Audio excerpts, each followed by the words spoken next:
बहुत समय पहले एक राजा था जो खुद के बारे में सोचता था। वो बहुत ही नेक, सोच, दयालु स्वभाव और दरिया दिल है। उसे लगता था कि वह स्थितियों को सही से समझने, हर बात पर न्याय करने और हर विषय में उचित विचार रखने वाला व्यक्ति है।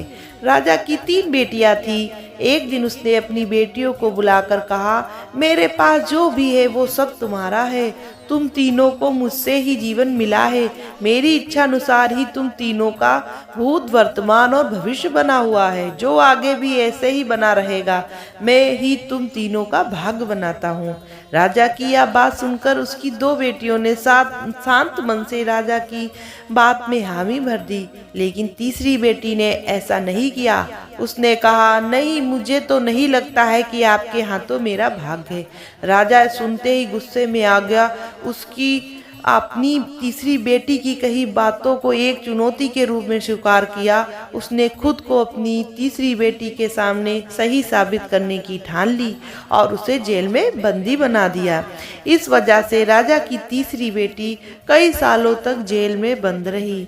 राजा और उसकी बाकी बेटियां राजसी जीवन जीते रहे। राजा मन ही मन सोचता कि यह मेरा ही हुक्म है जो मेरी जिद्दी बेटी जेल में है।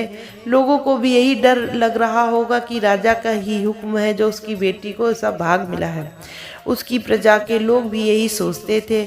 उन्हें लगता था कि राजा की तीसरी बेटी ने जरूर कोई गलत कार्य किया है, जिसी के कारण राजा ने उसे जेल में रखा है, वरना कोई भी पिता अपनी बेटी के साथ ऐसा क्यों करेगा। राजा कभी कभी जेल में कैद अपनी तीसरी बेटी के लिए मिलने जाता था। उसकी बेटी बहुत कमज़ोर हो गई थी, लेकिन अभी भी उसके विचारों में कोई बदलाव नहीं आया। मगर राजा अपनी कमज़ोर होती बेटी की हालत देख नहीं पा रहा था। एक दिन उसने अपनी तीसरी बेटी से कहा, इस तरह से तुम्हारा जिद करना मुझे गुस्सा दिलाता है। अगर तुम मेरी आंखों के सामने रही और गुस्से में ना जाने मैं क्या कर बैठूंगा तो तुम्हें मौत की सज़ा भी दे सकता हूँ। लेकिन मैं एक अच्छे दिल का इंसान हूँ, इसलिए मैंने सोचा अब मेरे राज्य के पास के ही एक जंगल वाली ज़मीन पर जानवरों के साथ तुम रहोगी।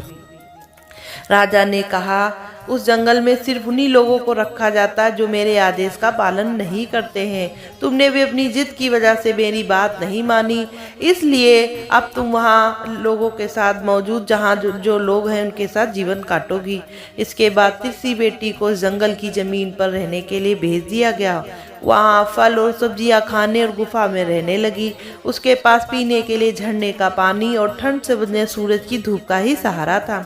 वहाँ की खुली हवा में रहते, फल फूल खाते खाते जल्दी से पूर्णतः स्वस्थ हो गई और काम करना वहाँ शुरू कर दिया। गुफा को भी बहुत सुंदर उसने सजा लिया और खुशी खुशी रहती थी। एक दिन वो पास में नदी के पास बैठी हुई थी, तब भटकता हुआ राहगीर आ पहुँचा। उसे देखते ही देखते राजा की तीसरी बेटी से प्रेम हो गया और दोनों वहाँ खुशी खुशी रहने लगे।